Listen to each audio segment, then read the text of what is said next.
So with the release of new modern horror movies like Night Swim and Imaginary, I haven't been impressed lately with the horror genre, so it really made me think one night, what movies actually scared me to my core? I'm not talking about like scared you in the moment when you saw it, I'm talking about movies that you think about 5-10 years afterwards, or when you're in your room by yourself at night and you're thinking about the demons, and you're literally having a full-on panic attack in your room. Those are the movies I'm talking about. Well, you're in luck because I've picked 3 movies that I've seen in the recent years that have genuinely scared me here at the University of Florida as a college student. And these are the kind of movies that are going to give you hope for the horror genre, that are not like the generic horror movies that we get bombarded with nowadays, that have common horror tropes, bad acting, terrible stupid characters, and just filled with cheap jump scares. So let's begin.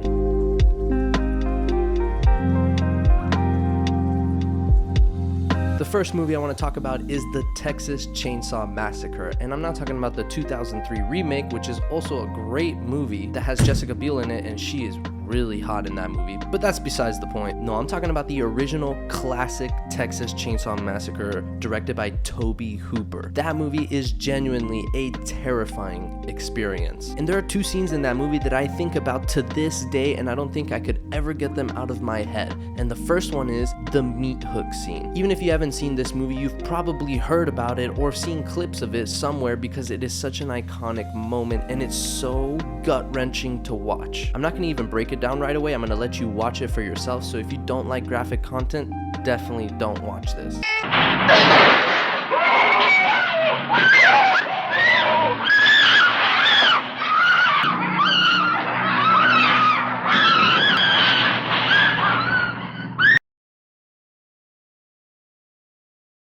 So yeah, that moment was kind of hard to watch. I was just in my seat like, and it's all the more terrifying when you realize that she almost got away. Like, she was at the door. She was so close. She was literally so close to getting away, yet so far. And that just really f***s with my head, because then she just gets thrown on that meat hook, and it's just like, oh my, it's like a whole sting goes through my body when I see that. It is just something I can't get out of my head, because I just hate hooks. There's a scene in Candyman where he also uses a hook to kill someone, and that has stayed in the back of my head, and so it really just reminds me of that PTSD. And there's even another scene where Leatherface just pops out of nowhere and hits a guy with a hammer, and he just flops like a fish. That scene also is very disturbing, and that's something that you don't get in a lot of horror movies. This movie felt dirty, and there's no better word to describe it than that word itself. This movie feels dirty. Like, what the hell are these things on the wall? Why is there a red background? Why is there a sliding metal door? Who the is this guy that has like skin on his face? And there's even scenes where Leatherface is looking straight to the camera and he's like licking his lips and teeth. It's disgusting. And on top of that, you get this old grainy film footage that just adds to the vibe. It makes you feel like it's not even a movie, you're just actually there with these kids experiencing this horror. Like, the fact that the movie's not in HD and it's actually low quality adds to the horror, in my opinion. And another scene that I want to mention is towards the end of the movie, when they capture our main protagonist, or final girl if you will, and she wakes up in their house at the dinner table and she's all tied up so she can't move. That scene is terrifying, bro. They're all laughing at her and they all look like maniacs, and it only adds to the dirtiness that I mentioned earlier. Man, this looks so dirty. Like, look at these people, look at this house, look at the environment that they're in, and then look at the eyes in this scene, bro. When they zoom into her eyes, it straight up looks like we are in hell. We are in hell right now. We're in the middle of God knows where with these crazy lunatics. This is hell. This is one of the layers of hell, bro. She can't escape. You have no idea what they're gonna do to her. The ambiguity of all of it makes it so much more scarier, because the more you know about something, the less scary it is. And that's something that this movie does perfectly, bro, because you're just thrown into this situation and putting pieces together as you go, and she has just no idea what the is gonna happen, bro. The way they zoom into her eyes, man, that is pure terror, man. That is pure fear and pure terror, and that scene really sticks with me to the end. And I just think this movie from start to finish is a masterpiece that if you're a horror fan, you have to watch. Even though it's old, it holds up, bro. You will be scared.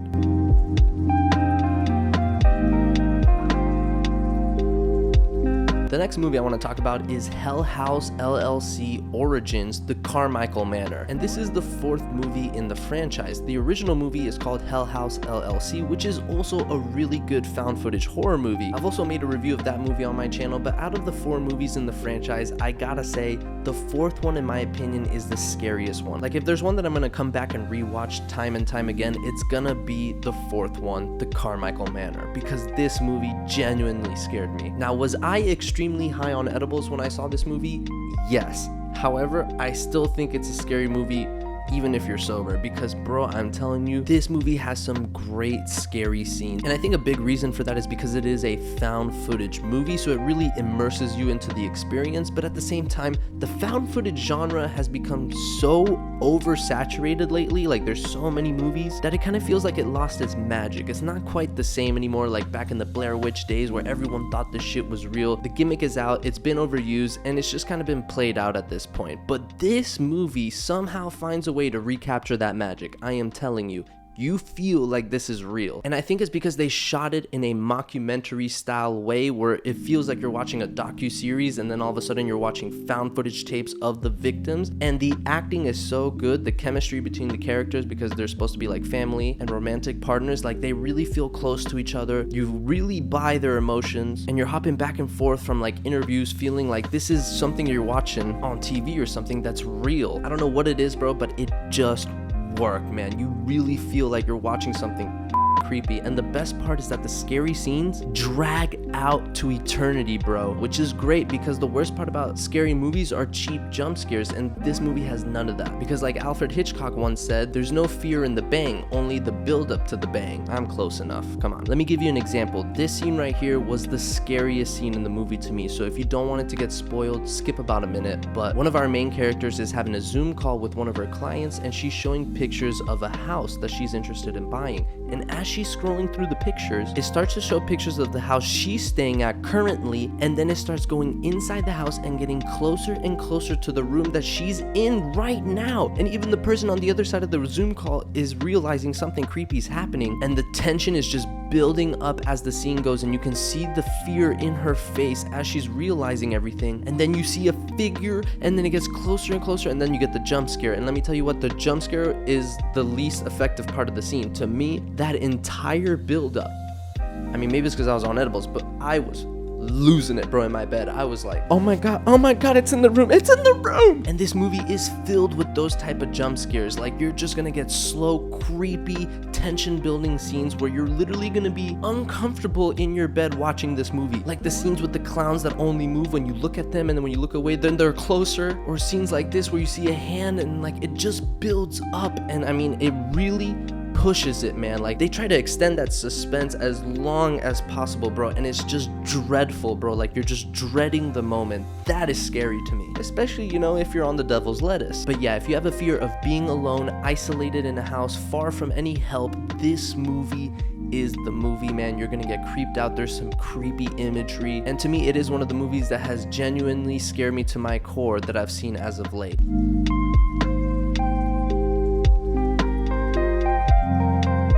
The last movie I want to talk about is VHS 94, which funny enough is also the 4th installment in the VHS franchise. And I can't say that it's better than the original VHS. I still hold the first VHS as one of the scariest movies I've ever seen. It's in my top 10 horror films of all time. But with that being said, VHS 94 is right up there as one of the best VHS installments in this franchise. It is genuinely a terrifying movie. And if you guys are not familiar with this franchise, it is an anthology franchise. If you have no idea what an anthology is, it's pretty much a movie that has multiple horror stories or short stories within that one movie, and sometimes they have an overarching story. Some famous examples of this would be Trick or Treat or All Hallows Eve, where Art the Clown made his debut. But yeah, VHS 94 is an anthology found footage film, and my favorite short that I want to talk about specifically in this video is The Subject, which talks about a mad scientist who kidnaps people and uses them to try to create cyborg monsters. And this short is just flat out petrifying from start to finish. Just like the Texas Chainsaw Massacre, this short has a very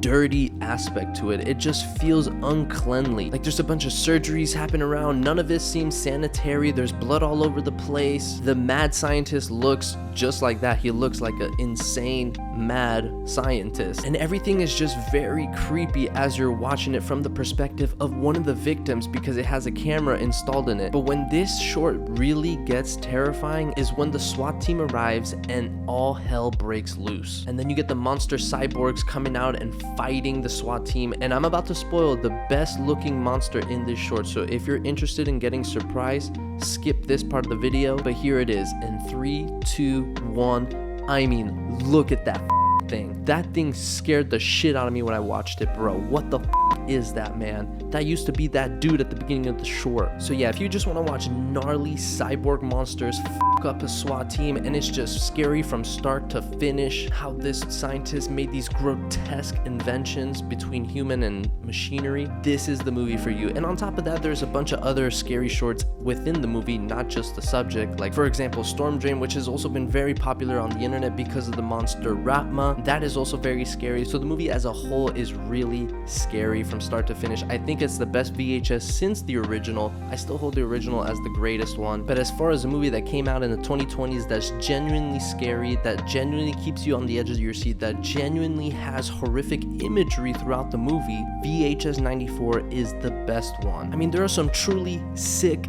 images in this horror short, and thank God it's fake because it definitely borders on this line of it feels so real that it looks like a snuff film, almost like just some maniac genius engineer or something that like kidnapped people and it's just like having a YouTube channel or Twitch stream just like torturing these people and making them into like mechanical demons. So that's it for today's video. I hope you guys enjoyed it. Let me know down in the comments below, have you seen any of these 3 movies and did these movies genuinely scared you? Because they genuinely terrified me. Texas Chainsaw Massacre, the original, made me feel gross inside. Hell House LLC Origins, the Carmichael Manor, really made me feel unedged and like filled with anxiety. And last but not least, VHS 94 is a wild roller coaster ride from start to finish where you're gonna get some highs and lows, but a good variety in the horror genre with scary imagery, graphic content, monsters, aliens, supernatural, all that good stuff. So I hope you guys enjoy these recommendations. Give this video a thumbs up, subscribe if you're not already, and I will catch you guys on the next one. Peace.